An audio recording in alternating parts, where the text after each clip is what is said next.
Hi everyone, welcome to my YouTube channel, and Wildy here. So this is on the topic of equity versus debt financing. I think it's relevant for students who are taking a subject or module in finance. So as a finance student, it's important to understand what is the difference between these two. Alright, now even if you are looking at stock investments, it also is relevant for you to know what this is about. Alright, so let's go on and see what we'll be covering. Right, in this short video we'll be looking at what is equity financing and what is debt financing, and we'll look at what's the comparison between the two. Right, and finally we'll look at the importance of having a balance between both forms of financing. Right, okay, so what exactly is equity financing about? So if I can define it in a simple way, okay, this is by no means taken from any textbook, right? So equity financing basically is any form of financing, capital, that is raised from shareholders. It could be through the, issue of shares. If not, it could be generated or raised through internally generated funds. Right? A firm which may have operated for some years would have some form of internally generated funds. Now, how these funds may come about may be that the business may have generated profits in previous years, and then not all profits were paid out as dividends. So these businesses will have some amount of retained earnings, which is what we refer to as internally generated funds. So with this retained earnings, these will then flow over to, into the reserves of the company, and over time, this would accumulate to a sizable sum, right? And if the business so needs equity financing, these could be obtained through the retained earnings or the internally generated funds of the business. Well, there are other sources of equity financing, right? So equity financing may also be raised from, an IPO, right? It may also be raised through a rights issue, right? There may also be placement. Right. Well, in this video we're not going to look at how exactly each of these are done, the IPO and rights. So, but if you're interested to know what each one of these does, you feel free to email me on that. Okay? Right, so basically equity financing comes from the owners of the business. Right. The benefit of using equity financing, one, is that it's readily available. Right. For small businesses, this could be from the founding shareholders and their personal family members. So the downside of this is that the amounts available from equity financing, especially from founding shareholders, is that the amounts may be limited, especially due to the fact that they might not have as much wealth as as is necessary, especially when you have a startup. So family members may not be able to provide as much financing as is desired. The other thing about equity financing is that there's generally no bank covenant which restricts the amount of equity financing that can be raised, which means that you can have as much equity financing as you so desire, right, or as much as what the business owner desires, right. There is no obligation to pay any money, right. The business may raise as much financing as it wants, but there is no obligation for the business to pay back any money to shareholders, and the same goes for dividends. The company has no obligation to pay dividends back to shareholders, right? And payment of dividends is solely, maybe not solely, it depends on various factors, such as the dividend policy of the company and the profits of the business. So this will influence how much dividends that the company wishes to pay. But, back to the point, there is no obligation for the company to pay out any money to shareholders. Shareholders are not able to appoint a receiver, to make the company pay any money to the shareholders in the form of dividends or whatever. So that's the benefit. Well, the downside of equity financing is that it has many implications. One is that the more equity financing that you raise, or that a business raise, the greater the amount of dilution of ownership. Now, dilution of ownership is a very big issue, right? Now, why would you think, or why would anyone think that it is an issue? Now imagine if the business has two shares. One share for A, one share for B. So the total number of issued shares is only 2 shares. Right? Now, if let's say the company wishes to issue additional shares, let's say the company wishes to issue an additional 1 more share to each shareholder, total shareholding increases, or total issued shares increases to 4. Right? But because the shares were issued to the same shareholders in the same proportion, there is no dilution of ownership. Both are equal shareholders. Both have equal amount of control over the company. Right? Now the problem is when these additional shares do not go back to the original shareholders. What happens is, what if these 2 additional shares did not go to A and B? What happens if there was a new shareholder C? Right? And if we were to introduce a new shareholder C, then that means A and B are still equal shareholders, but in terms of the percentage of ownership, A now has only 25%, B now has also 25%, and C now has 50% of the ownership. Right? That is what I mean by dilution of ownership. Dilution of ownership happens when new shareholders are introduced. Right? Or when the shares are not issued in equal proportion back to the original shareholders. Right? And the other implication here is that when shares are issued to new shareholders, the control over the company is also diluted. Right? Existing shareholders become worse off. New incoming shareholders become better off. Right? And which makes equity financing sometimes somewhat unpopular. And it may also result in potential protests from shareholders. Shareholders may be unhappy, upset with with the additional shares being issued to new shareholders instead of being issued to existing shareholders. Right? That's where some businesses, to avoid this problem, what they do is that some businesses perform a rights issue instead. A rights issue prevents the problem of dilution of ownership and prevents the problem of dilution of control. Right? A rights issue is very good in a way that it avoids all this problem, because it ensures that any additional shares that are issued are first offered to existing shareholders. So long as the existing shareholders accept these new rights and pay out for this new rights issue, the shares will be issued in equal proportion to existing shareholders, right? And therefore avoiding the problem of dilution of ownership and control, right? But that is only if there is a rights issue.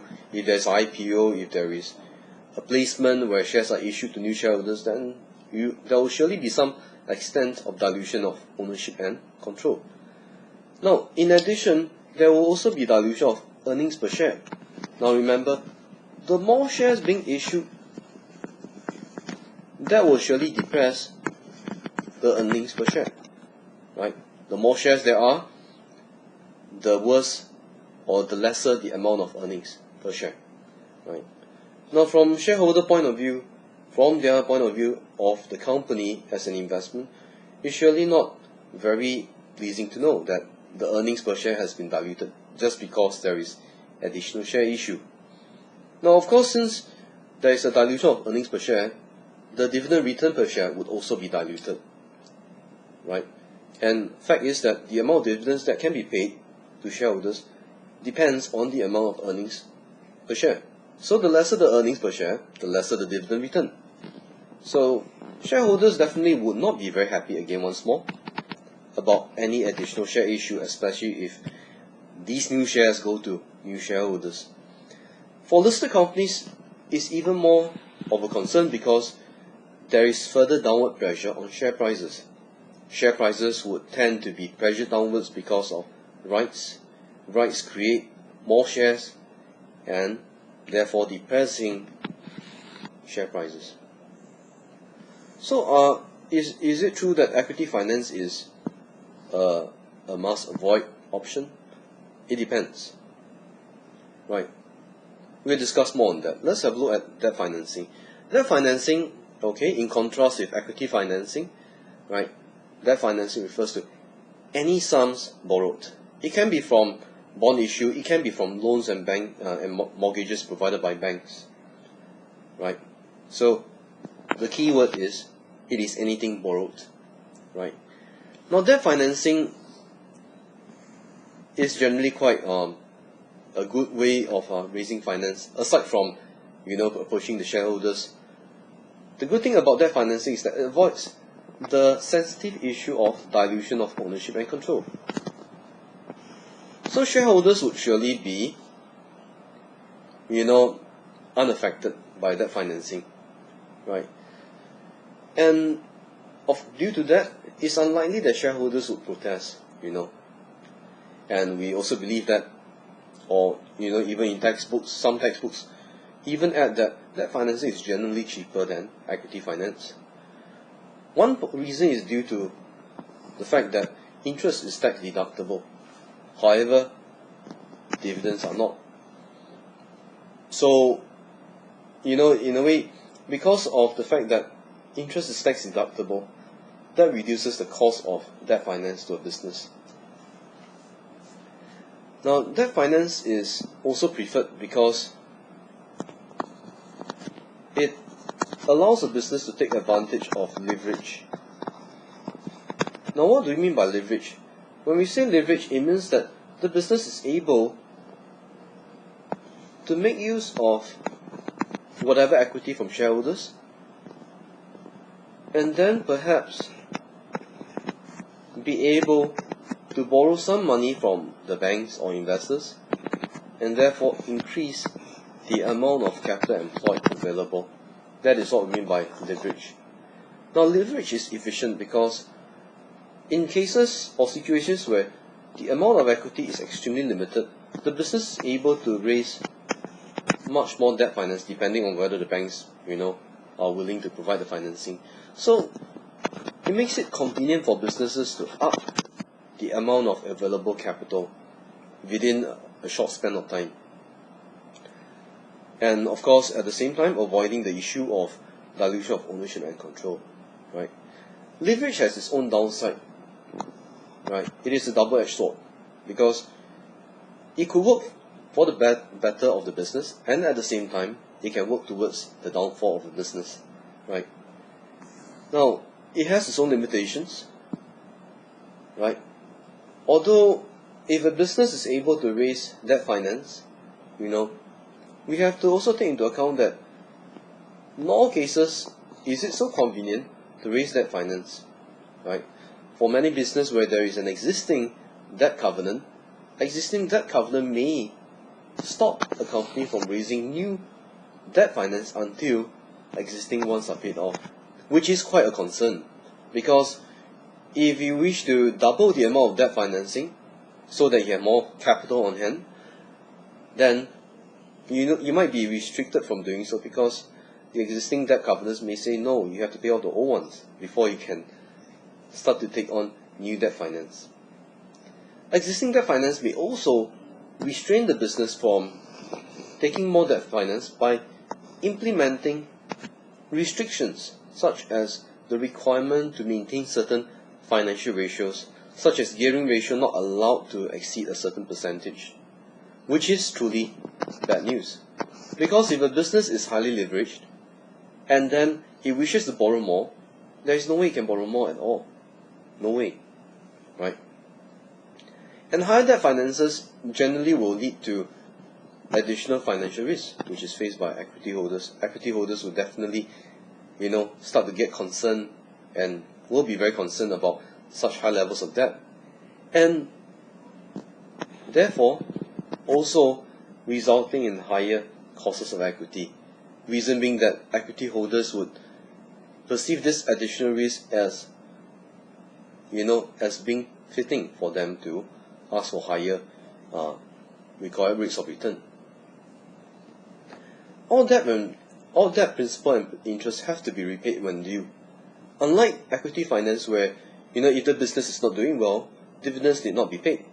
But debt finance has to be paid up anyway in terms of principal and interest, regardless of business performance. And that can be a very big issue for businesses facing cash flow shortages, right? And for larger amounts of debt, additional assets may be required to be pledged as collateral, right? Which makes it even harder to borrow large sums. So, if given that there is a choice between debt and equity finance, then what is the ideal level of debt, right? Is there a magical must-achieve level of debt that a business must have? The answer is that there is none, right? Of course, there is such a thing as a same level of debt, okay? Right? There might be some same level of debt that a business should have, but it shouldn't be a fixed level that applies to all business. There is no such thing. Different businesses will have different requirements on debt and equity finance, and therefore that results in different levels of debt that may work for some business but not others. So that simply points us to one very important fact. It means simply that there is no such thing as a business that can take as much leverage as it wants. There is such a thing as an appropriate amount of debt for a business. So depending on what trade you are in, right, certain businesses such as, if I can quote an example, such as an oil and gas industry. Oil and gas industry will tend to require more debt because of the intensive amounts of capital investments required. Now, if you compare this against maybe a simpler business such as, for example, a cafe. A cafe might require much lower amounts of debt because of the size, because of the equipment required. So comparatively, we would expect oil and gas companies to require more debt versus, businesses such as a cafe, right? So the point here is that the ideal level of debt really depends, right? And as a marker, for assignments and exam papers, I have seen students who insist that there is a magic level of debt, but the fact is that, remember, there is no such thing as a level of debt that will work for all business, right? So then that leads us to another question. How do we know then? Yes, one of it is the requirements of the business. Second, the other thing that could help us determine whether the level of debt is appropriate or whether it's escalating or whether it's becoming lower is that, compare that against the industry average. If there is a benchmark, the industry average is, one of the most straightforward way to ascertain whether a business is having an appropriate level of debt. My personal opinion is that using a listed company which has similar business activity as the business in question would be a very appropriate way to help us assess the level of debt, whether it's excessive or whether it's reasonable, right? Now, and finally, the prior year results. Prior year results give us very good insight on the business, because by comparing against the previous 2 years, 3 years of financial results, that gives users of financial statements a good indication of whether the debt is escalating, constant, or whether it is declining, right? Then plus, one more important thing, the surrounding business conditions. The surrounding business conditions play a role, a very critical role, because in a climate of low interest rates, what would be the appropriate thing to do? Take on more debt. However, in a climate where interest rates are rising, what should businesses be doing? Cutting down debt, right? So it all really depends on quite a number of factors which, as accountants, finance persons, we should consider, not just two ratios, and hopefully that we can, point a finger and say that it is high gearing or the gearing level is too low. Because, in real life, it doesn't work that way, Our value add as accountants and finance people is that we're able to advise businesses based on the given climate, the given conditions, what seems appropriate, what seems to work. That is truly value add to the business. Okay, I hope that this has been informative to you, and and I think this has been pending for a while. I thought of making this video because students have given work which I think it shows very little understanding, very poor understanding on what is gearing and what is the comparison between debt and equity financing, right? Okay, so with that, I hope that has given you good insight. I will try to do one more video on debt and equity financing, pertaining to return on asset and return on equity. Hopefully that gives you some more insight on this, right? Meantime, have a good day, and I'll look forward to see your emails and look forward to seeing you in the classes if you are attending my classes. Have a good day.